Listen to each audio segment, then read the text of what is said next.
welcome to the Althing Health podcast today, where discussions with engaging health innovators are shared.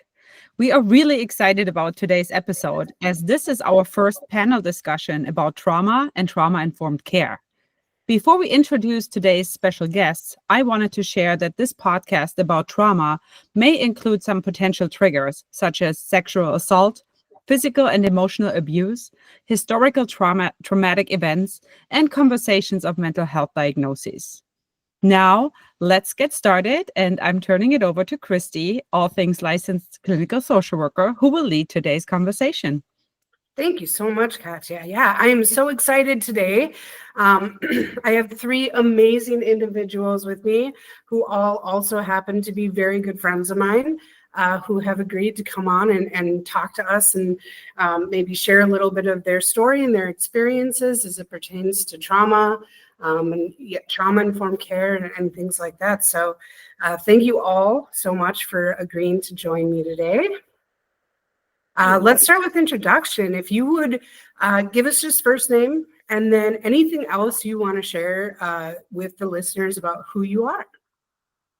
Hey, everybody. My name is Megan. I am a transplant from Kansas to Wisconsin, and I moved here with my family and my daughter. And I do work in the human services realm. Hi, I'm Andrea. I am non-binary and a photographer here in Sparta, Wisconsin. Hi, everyone. My name is Mac.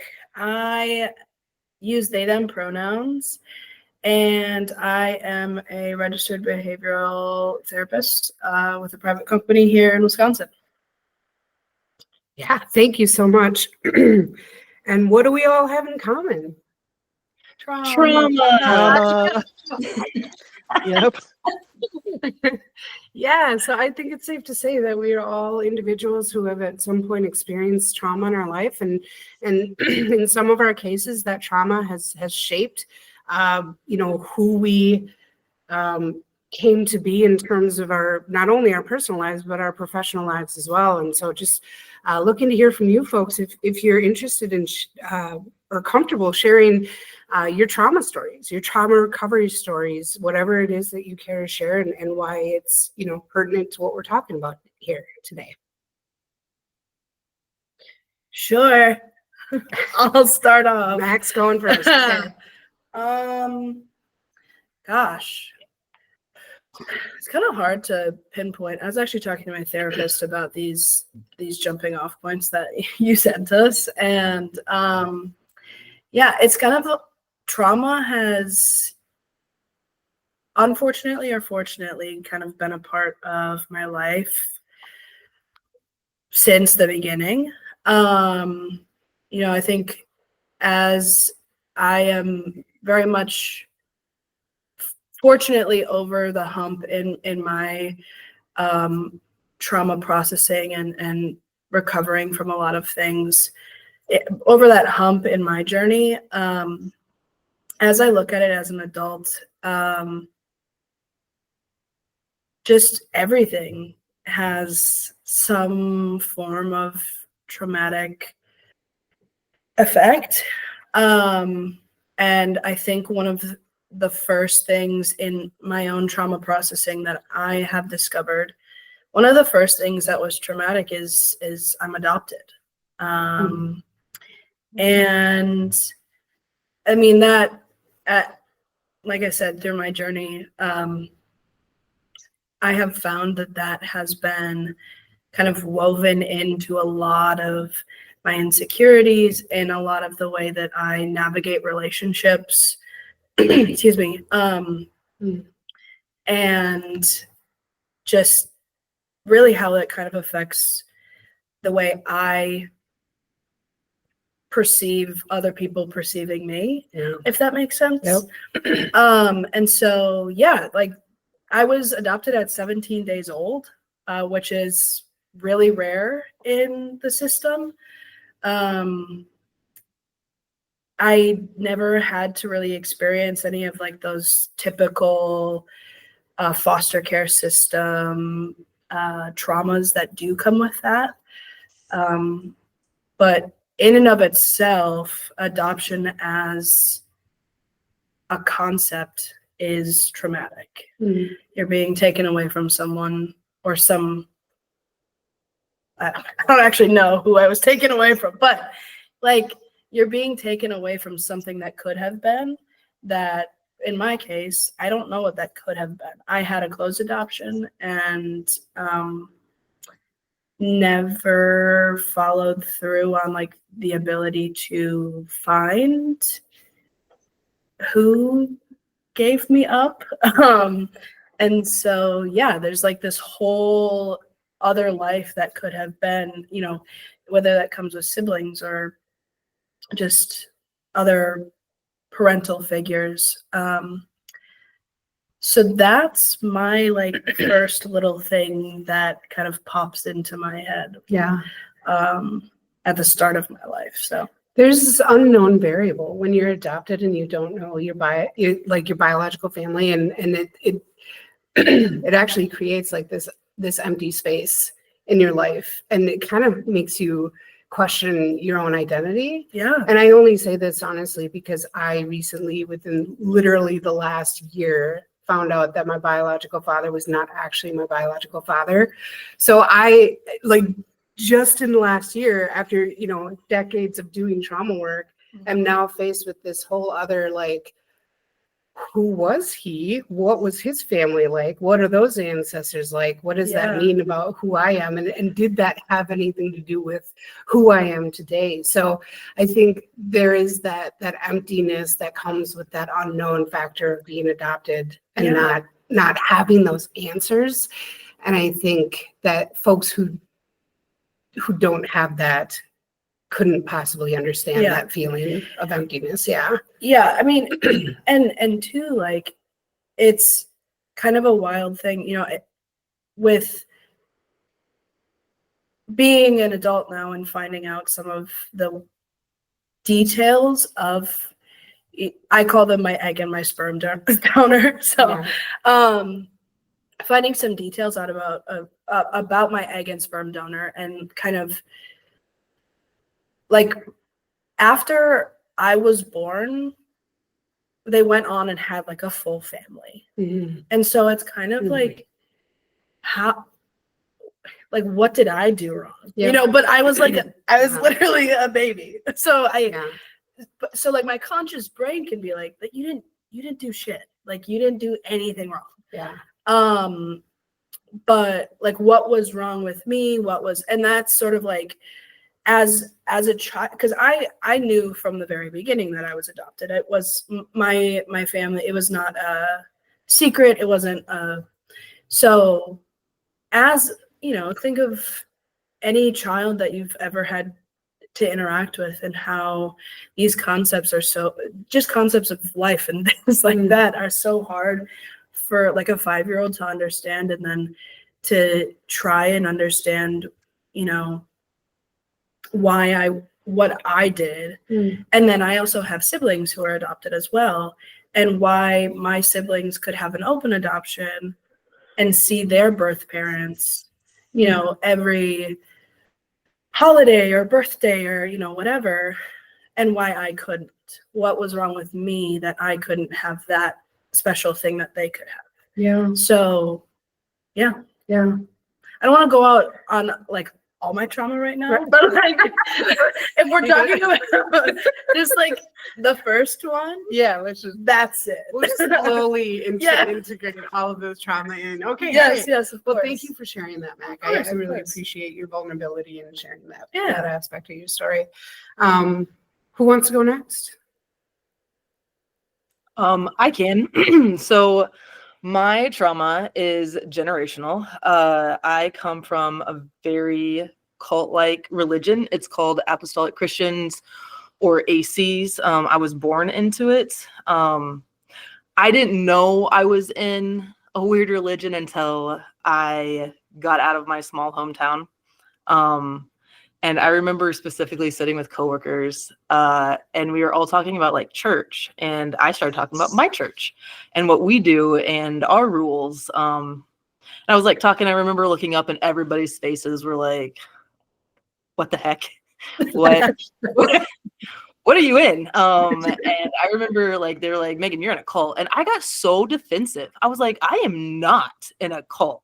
You guys, you don't know, you don't like, these are really great people. Like, and then I took a religion class in college, and that kind of started like really, really getting me thinking. And so that kind of opened up a lot of push down trauma for me. Hmm. Can you share? I mean, if you remember, and if you're comfortable sharing, was there a moment that you're like, "Oh, I actually am in a cult," and like what those emotions were like coming up for you? Yeah, I mean, I can't really pinpoint. I just remember when it was really when I started remembering. So like all through like middle school, high school, my college years, I had this like reoccurring like thought, or like it was almost like a vision of me getting assaulted by family members. And I was like, this is no way. This is so weird. Why would this be happening in my head? So like I would push that away. And then I was watching a show, Game of Thrones. One of the first scenes is incest. And that, I don't know what it was, but it like unlocked something in my brain. And everything became very real. And so that's when I was like, oh my, and I'm a documentary person. Like I used to watch religious documentaries. And so I was like, oh my gosh, I was one of those kids that got assaulted in my church and no one did anything. And so that's when I realized like, yeah, I was in a cult, and like, this is still like, I mean, I still have family members that are joining. And so I was like, this is still happening. And so that's when I was, really like, nah, well, yeah, that's what it is. Wow. Yeah. Would you say that this is like this like realizing this cult that you had been in has shaped like to even today for you, like how you understand relationships, how you understand daily living, work, personal time? Like, Well, I've definitely tried to, what is that called? Not desensitize, but maybe reframe. I try not to bring any sort of religion into my life right now. I am it's really hard for me. I don't know. I think it has, because like anything that like I was taught, like I like absolutely do the opposite now. And it's made me, I don't know, I guess I'm more judgmental of religious people.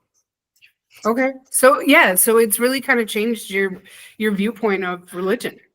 Yeah. It Really has. I on a personal level, I know that you and I have been on adventures together, if you will, like taking day trips, and the rest of us would be like, oh, let's look at this thing, and you look at it with that eye, and I think the first time I ever heard you say it, I laughed out loud. You said that seems a little culty for me. I'll pass. Yeah. And like, I think that's a really good example of how like different traumas affect us differently, because as somebody who has never experienced being in that kind of a cult, I wouldn't have looked at like a simple, I can't even remember what it was. I think it was like a, gosh, words are hard today. No. Grotto, is that what the grotto, like the thing that you might get married under, like a arch? A wedding arch. Yeah, like we were like, hey, let's take a picture under this. And never in a million years would I ever correlate that to being any kind of religious anything. But you see it through a very different lens. And I think that probably brought some stuff up for you that I didn't even realize, So, and I think, again, when we're talking about that trauma-informed care and triggers and the importance of being like, oh, yeah, that came up. So now, Megan, if you and I are ever out somewhere and I see something like that, I'm not going to ask you to take a picture in front of it, right? All right. Thank you so much, Megan, for sharing. All right, Andrea, what would you like to share with us today? Gosh, okay. So I actually took notes, so I wouldn't be like, anyway, You're deer in the prepared. I love headlights, I that. guess. Yeah, no, that's all right. So I've been through a lot. A lot. I was actually molested in 4th grade by my best friend. Mm.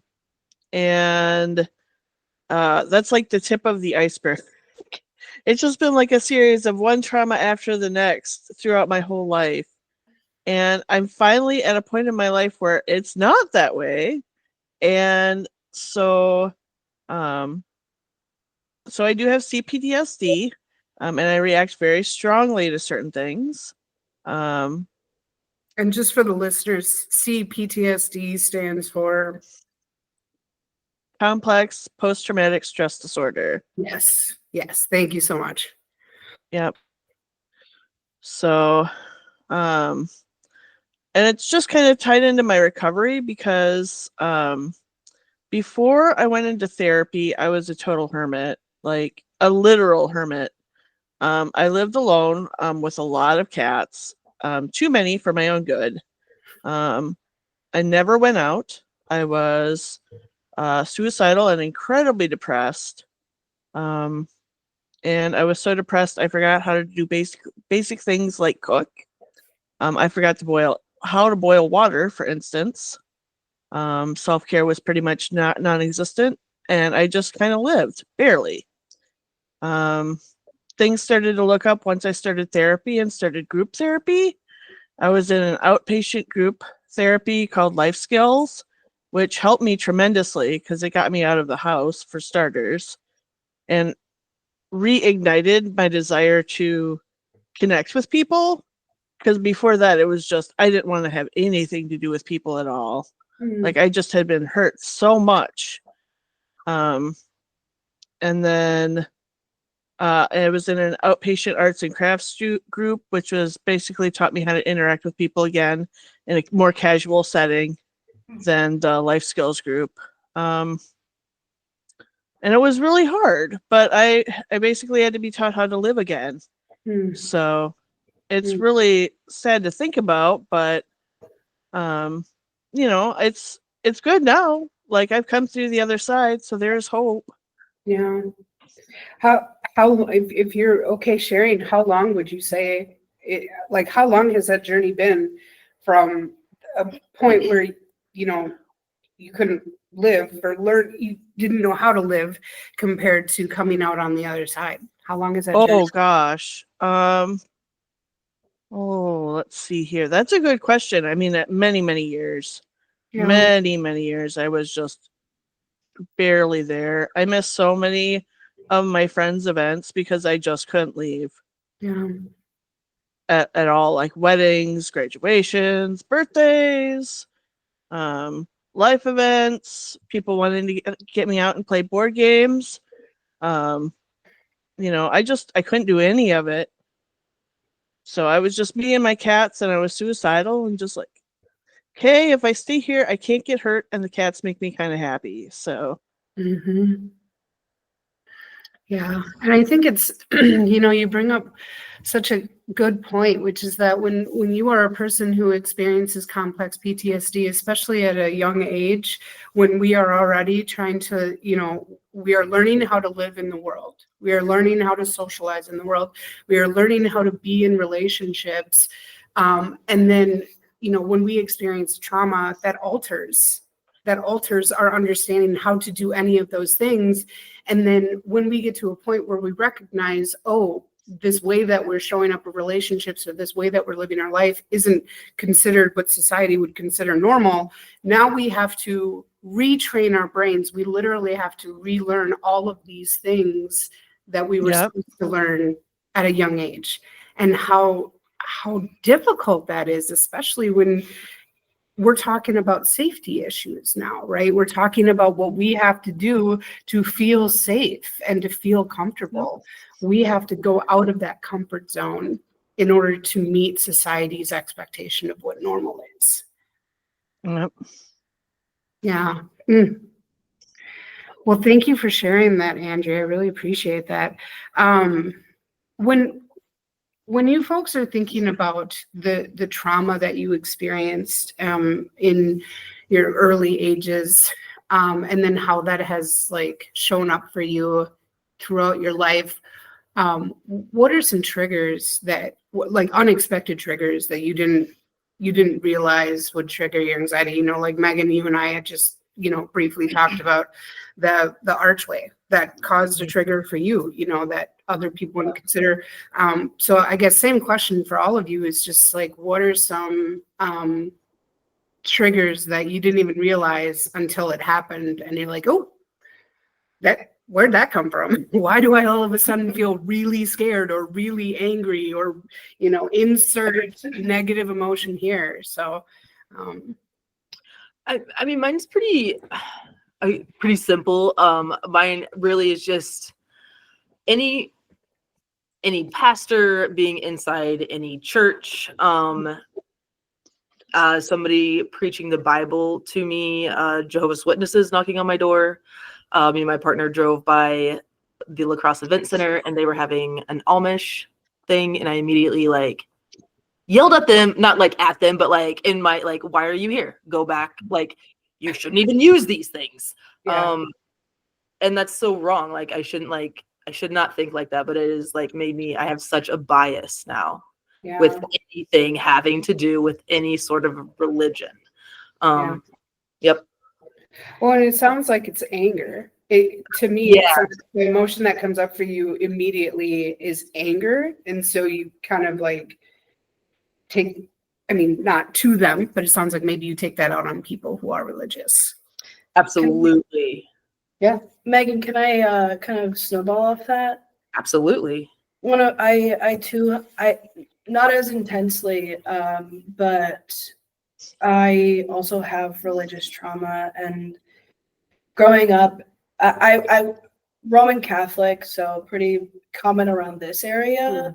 But it wasn't necessarily the teachings of the religion that were the thing that caused the trauma. It was the individuals that were also a part of that religion.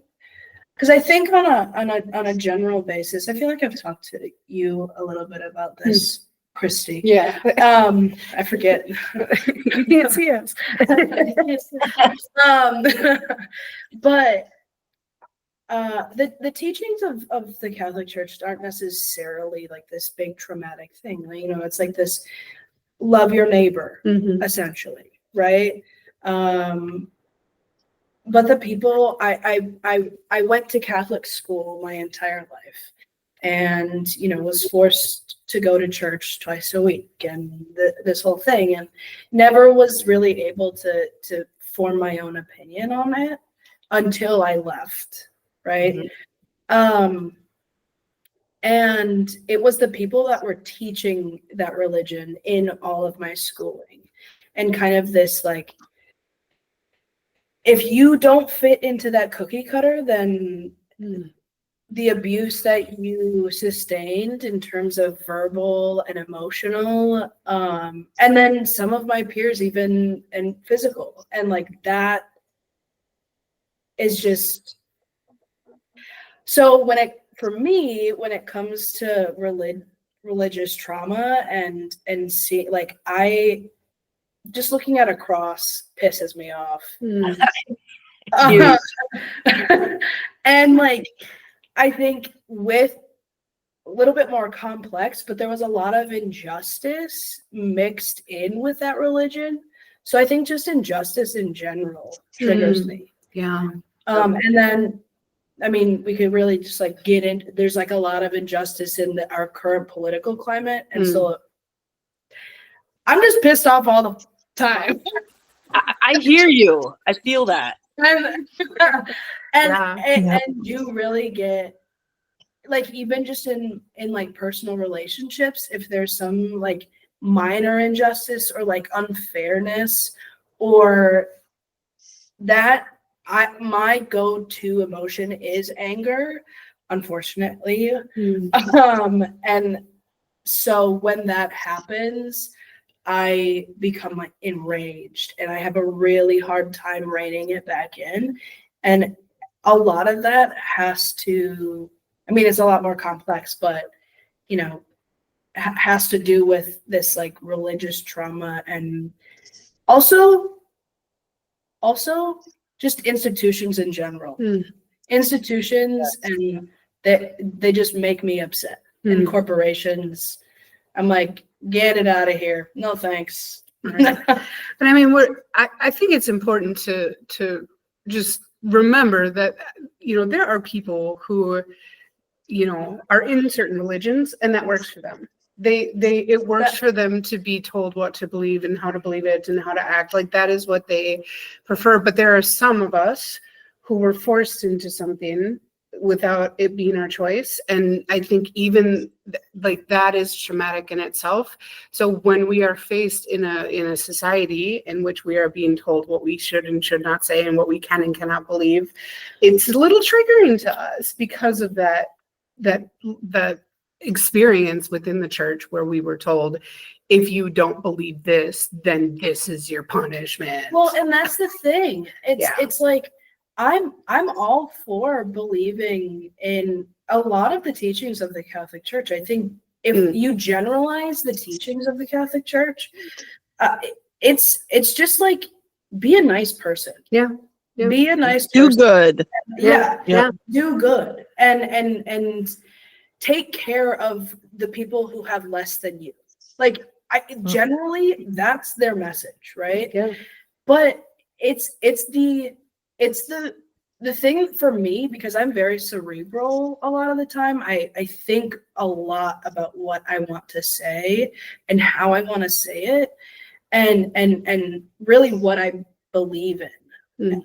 And for me, in those school settings, so those academic settings, being told one thing and then being told like that's the only thing you can believe. Yeah. And then being told that anyone that doesn't believe this is actually wrong and going to this like scary place.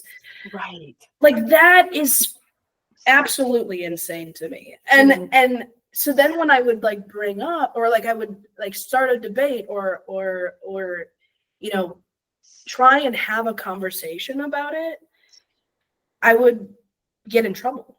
And I'd get detention. Like that's crazy to me. Yeah. And that's like never, because here's the thing. I would like to this is not a preface. I've been talking about it for a second. I would like to, I think it's words. I think it's important to note I have experienced good people who are devoutly Catholic. They are good humans. They carry out that message that I was talking about, like care for your neighbor, be a kind individual, all of that. But unfortunately, there were these like group of people that completely messed it up for me. Yeah. So even though I have met and experienced, and in fact are very good friends with these people that are devoutly Catholic, there is still, unfortunately, a little bit of a tainted opinion of these good friends. Right. Resentment almost. I automatically think Christians voted for Trump, and then I hate them. Like that's where I get to.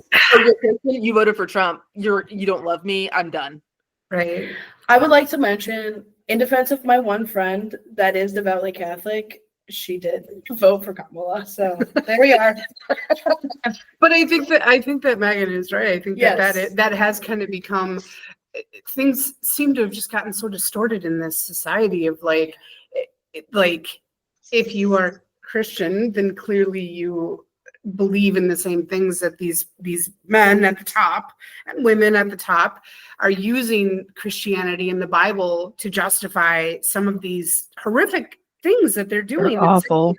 Right. Yep. And so, yeah, we have this unfortunate tendency to overgeneralize that all Christians are not safe for a person that identifies within the LGBTQ plus community or is a person of color or, you know, insert anything other than Gay. white, cisgendered, right, sorry. straight Oh yeah. male. Yeah, Like, yeah. and we're getting all political, so Sorry. Katya, but but yes, so thank you too for sharing that. Andrea, any conversation from you about triggers? So I suffer from catastrophic thinking. So almost anything that scares me, like I'm pretty much fueled by fear. And if I'm scared, I'll cry. Like, which is awful, but I'm working through it, but it's a very slow process. Yeah. Are there ever times that you like embrace that catastrophic thinking? I do that sometimes because I'm also a catastrophizer, sometimes really proud of it too, because, you know, sometimes I think that the people around me don't take things serious enough, right? So people Yes, around me right. are like, it'll be fine, nothing like that'll ever happen, and I'm like, okay. Maybe. So, do you ever feel like maybe there are some, you know, ever like you embrace that part of you? Yeah, sometimes. Yeah, Yeah. yeah. Most of it's kind of, yeah, it's weird. It's not weird. It makes sense. Yeah. Um, which kind of leads me into our next question, which is, you know, we've talked about a lot of the negative aspects of trauma and how that impacts us when it comes to our understanding of relationships and how that impacts us in our ability to, you know, cope with life in general, right? The way we think, the way we act, the way we feel.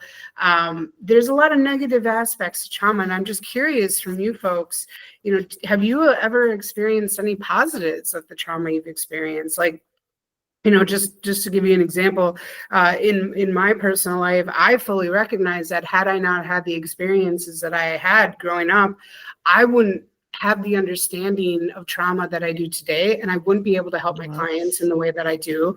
I wouldn't be a person who so strongly believes in training people about trauma and training them how to be trauma informed. Like, there are a lot of things in my life that I wouldn't be who I am today if I didn't have the trauma experience. And I really like the person I am today. And so while, you know, there is a part of me that, yeah, I do wish that there were some things that happened to me hadn't happened. Would I be the person I am without those things? So what do you folks think? What examples do you have of any positive things that have come from the trauma you've experienced? It's given me a lot of empathy. I don't know if there is such thing as too much empathy, but if there is, I have it. Okay. Yep. I think I'm in a similar place to you, Christy. I really, at this point in my life, and I hope for the rest of my life, I really do like the individual that I am. I think with also having a lot of empathy and also having that deep understanding of a lot of things that individuals go through.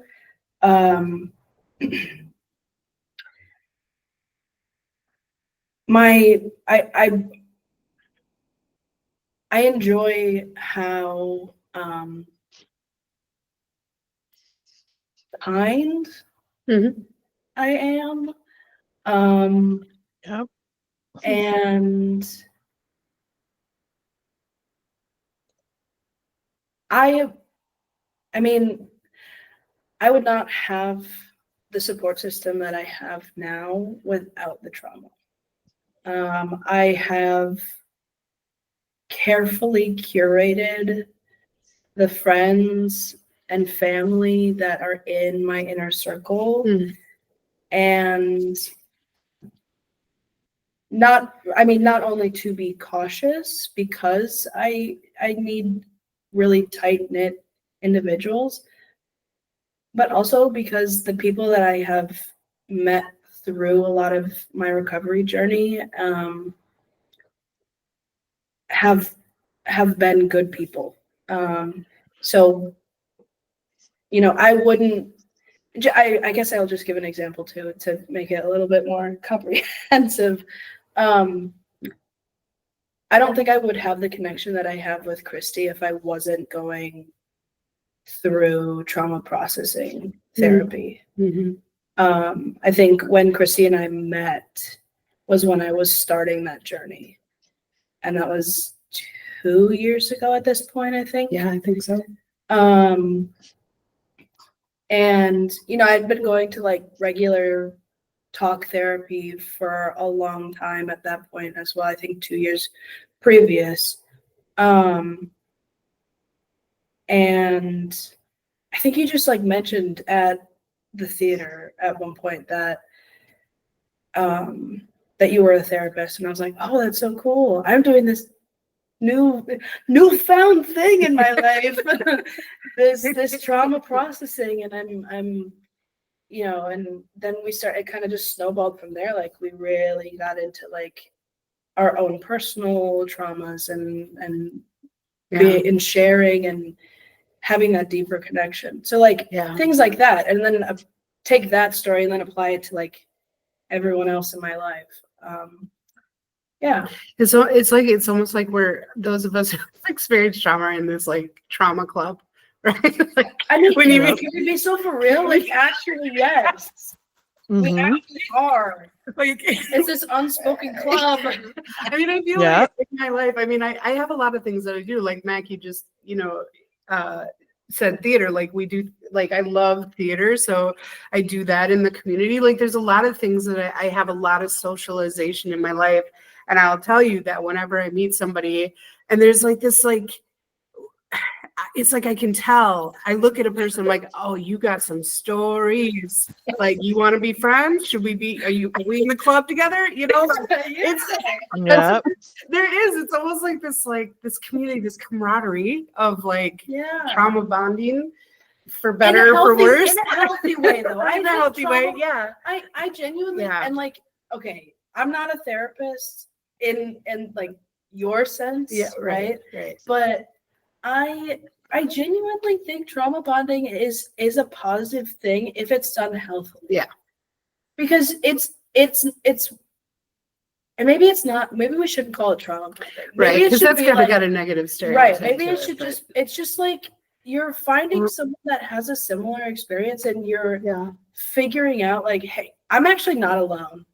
That's which is the so thing, right? important. Yeah, it's the not wanting to feel alone in things. Absolutely. And I think this is like, Christy's podcast, because this is literally all my friends here. But that is the reality, is that's how I trusted all of these people enough to be like, come have this conversation with me, because I know all of you and I know that we all have this same thing in common, and that we can talk openly and honestly and respectfully about this. Right? We're not saying that people who don't have trauma aren't cool. We're not saying that, right? Okay, so we're not saying that. Cool. But yeah, I think you're right. I think it's the community. It's not feeling alone. Yeah, exactly. What about you, Megan? Any positives? Just I feel like my intuition, like I can pick up on people's, like especially like my clients, just like I feel like I know what they're gonna do. It's freaky. I can see their body freaky sometimes. Like you can call it every time. Yeah, like I just have and I think it's just being on eggshells at all times and trying to read the room as a small child to make sure everything is like Mhm. And figuring out, okay, if like this goes wrong, how am I going to put this fire out and continue, maintaining my everyday? And so I feel like I'm always like trying to be one step ahead of everybody that I interact with, which I don't know if it's a good thing, but like in my field, it is like, I was I- gonna, yeah. I mean, in a more clinical setting, as a behavioral therapist as well. Like it feels like a superpower. Yeah. it does. Yes. My Like- husband calls me psychic. Yes, yes. Yes. It's so like being hyper vigilant is a superpower. Yeah. It really is. Yeah. It really is. Would you say that? Would you say that you've had people? Because we kind of were joking around a little bit about the differences between people who have trauma and are understanding and how we show up for each other, versus folks who don't have trauma, and how would those relationships differ in terms of when you consider trauma informed care? Like there are things that as a person with trauma, I can talk to you folks and know like these are some things that you probably shouldn't say. These are some, trauma informed approaches that you need to take. And I think it's easier for me to do that because, again, I am somebody who lives with trauma. So therefore, I know what I need to feel safe. And so I make sure I do that with other folks, whether they have trauma or not. Would you say in your experiences that you have noticed folks who don't have trauma, do they have that same ability to be trauma informed with you? No. Okay, so in Mac's opinion, no. And I can go on about that, but I think generally, well, actually I had a statement. I had something that popped into my head when you were saying that. I don't think I've ever met a person that doesn't have trauma. I have met a lot of people that have trauma that refuse to acknowledge it. Okay. I would agree with that statement. Yeah. And a lot of those people are people that when I am being open and honest and saying, hey, this is the thing that's affecting me right now, Mhm. I need a moment, or like, whatever that may be, there are people that mock me. Mm. There are people that are like, essentially like, why are you being such a sissy type of a thing? Or why are Oh you my so gosh, that's awful. Yeah, it is. Yeah. It is. Yeah. It is really awful. And I unfortunately have experienced that in a couple workplaces, which on a professional level is wild. And in my own personal life, experienced that with people that are supposed to be family. And so my approach is I just cut them out of my life. At this point in my life, in my healing journey, I can't have that. And I'm not willing to put in the effort for those people because they're clearly not at a point where they're willing to have that conversation, be vulnerable, talk about their own traumas. And it doesn't have to, like, I'm not putting the expectation that those conversations should be with me. I think just generally. Yeah. And I mean, Yeah. as a therapist, I hear that. And my thought immediately goes to, these people who would call you a sissy. It would seem to me that is what they have convinced themselves to make themselves feel better, right? So 100%. if I talk about my trauma, then I am a sissy. They Yeah. have convinced themselves of that Yeah. truth. So then they, project Project. that onto you. Yeah. It I don't- really has and- nothing to do with you. Oh Yeah. God, no. And I don't take it to heart. It's just like that energy, I can't have that around me because it's just gonna piss me off. Well, right, especially because we're all in different places in our trauma Exactly. recovery. Yeah. Right. And so we need to, I totally get that. Yeah. Megan, Andrea, any thoughts? I mean, I do this, I just cut them off.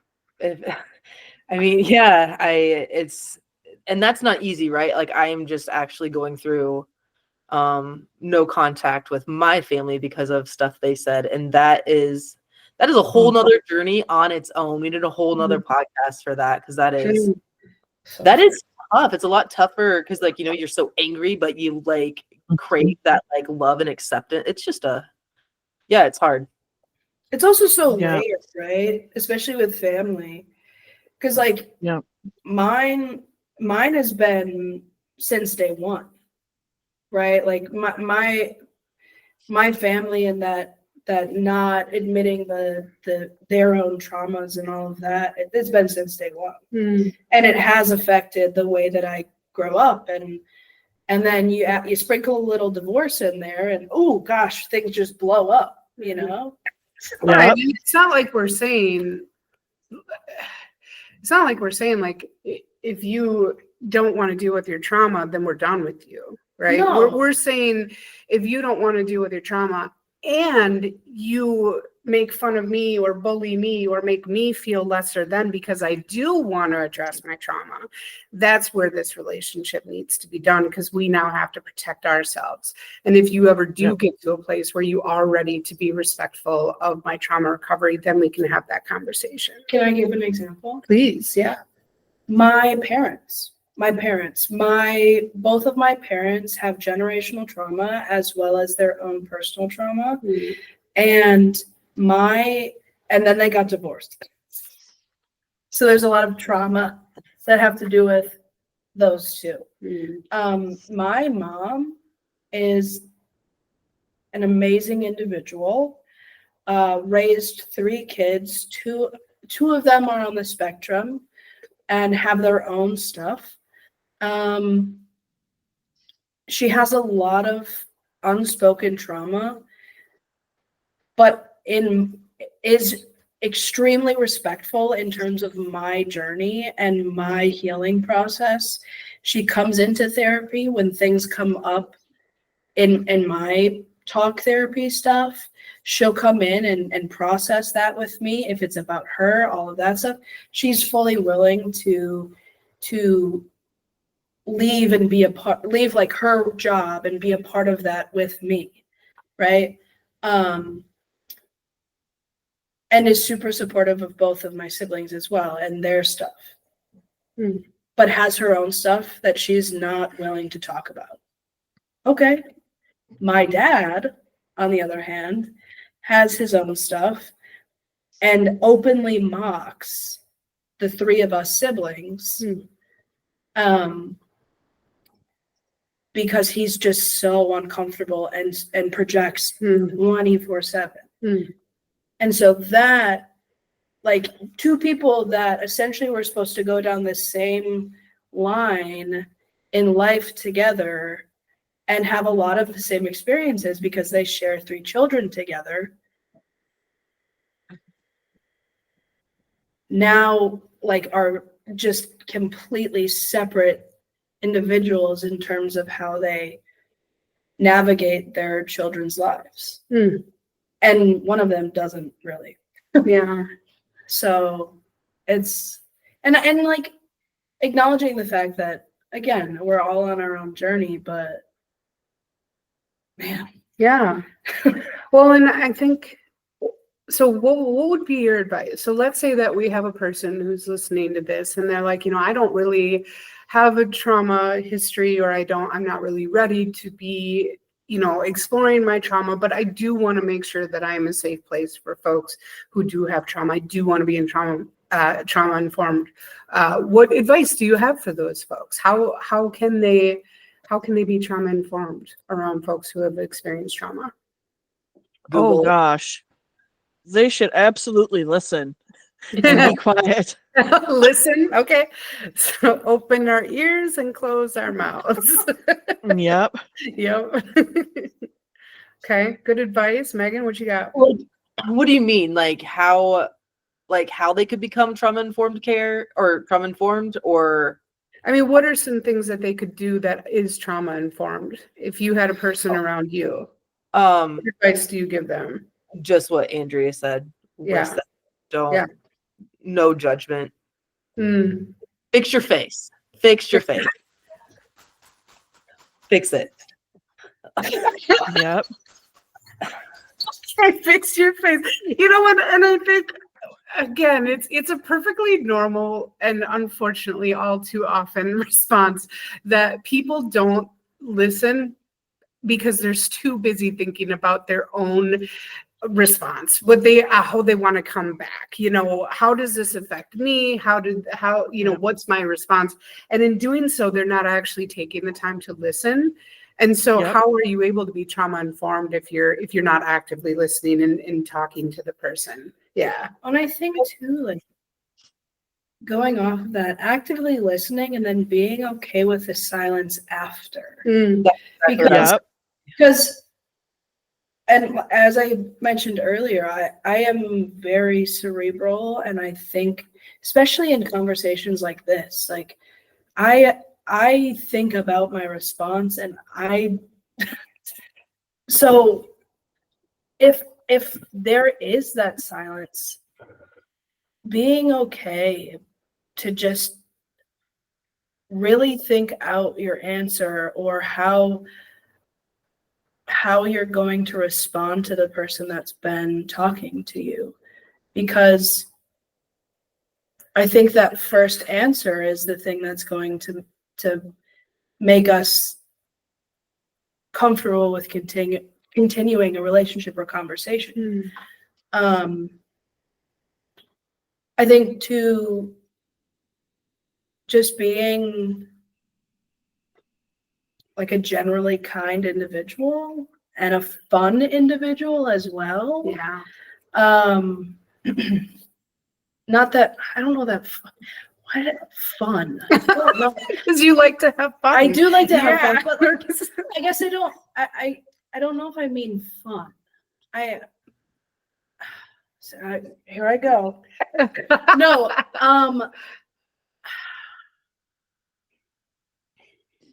Just like an unserious person. Does that make sense? Authentic? An authentic. Oh, yeah. Authentic. Yeah. Authentic. Yep. I think, Yep. yeah, authenticity is something that's very welcoming as well. Mm-hmm. Like when I say unserious, I mean just like, who cares about all of these like societal parameters that get put on us, and just like when having a conversation, be weird, fumble over your words. Like I don't know. Like I'm trying to think of like really mundane things. Like maybe you don't always have to be perfect. you don't always have to be Right. perfect. Like it's okay Yes. that you also express vulnerability. and Yes. learn. Because how do we learn if we don't acknowledge? Right. And like I Yeah. don't need to know your whole life story, but Mhm. vulnerability you can still have like surface level vulnerability, and I can still be like, yes, Yeah. let me latch on to that, and maybe we'll have a connection. have a there. connection. Absolutely. Yeah. I think another one is you don't have to fix it. So I'm a fixer. And so when people are like unloading on me, my brain goes, oh my gosh, we can do A, B, C, D, E. And sometimes it's not about that. So you don't have to fix everything that somebody, and it's okay that you can't, because sometimes you just can't fix it. Right. That is so true. Absolutely true. Some things just aren't fixable. It's something the person who's going through it has to learn how to heal from. Yep. Mhm. And you just sit with them in that process. That's all you can really give them is sit and listen and fix your Right. face. And the big question to ask is, how can I support you? Yep. Yeah. Is there anything I can do to support you? As opposed to, well, what you need to do is, right? So And just always remind them we work nonprofit, and so money is not an option. We cannot Right. just be giving them money. yeah. It's not. I think too, like this is probably a little bit more of a harder change, but really like adding those phrases into your vocabulary make the world of a difference. Yeah. I could have the thickest wall up one day, and I see Christy and she goes, how can I support you? I crumble. And it's, how can I support you? 5 words. 5 words. Yeah. Took me a second. Yeah. I was counting right along. I have another 5 words. Treat others with love. Yeah, exactly. Treat Yeah. others with love. That's 4. That's 4. Four. But it, Sorry. the Treat It's on everyone. point. Oh, yeah, you're right. The message is on point, Andrew. Treat others with love. Do unto others. Yeah, Yeah. absolutely. Yeah. Okay, so in the interest of time, I think we're going to call it here. This has been an amazing conversation. I'm not entirely opposed to maybe doing a second podcast with you folks, because this is just there. We have other questions that we were going to go over, so maybe we'll think about doing that. But thank you for everything that you shared with us today. This was so amazing. Katya, do you have any last words for us? I'm just going to continue to say thank you so much for sharing your stories. And, Christy was the one who introduced me to the topic. And I've been fascinated ever since we started this conversation, and from the first episode where we talked about the foundational pieces, what is trauma, how common is trauma, it really opened my eyes in a lot of ways as you go through your daily life where things pop up where you suddenly realize, oh, I should be aware of how I respond or how I address or manage a situation. So I've been really grateful to be involved in this. And I think my hope is that people who are listening to us and to your stories in particular find it beneficial to hear how each and every one of you are, going through their recovery journey and are seeking the help and the services that are available out there, and really encourage people to not only connect with folks where they have a good connection, but also really see what is the service that they need and how can they get that. I think that's really something. And I think also talking about these aspects sometimes is like putting a flashlight into a really dark spot, right? And we're highlighting things that people sometimes don't see. And that can be uncomfortable. Yeah. That can be uncomfortable for everyone involved, but having the respect and having the ability to, like Christy said, respectfully talk about these things, I think has tremendous value. And I really, I'm excited to continue our conversation. And I would open it up again for any questions that our audience has, right? Are there aspects that we should cover in our next episode? Is there anything in particular that they want us to dive into? But yeah, it's been a pleasure meeting all of you. And thank you, Christy, for, inviting your network into our conversation. And yeah, continue to put that spotlight on and help people as they're navigating life. Thank you so much. Absolutely. Thank you. Thank you. Thanks. Thank you.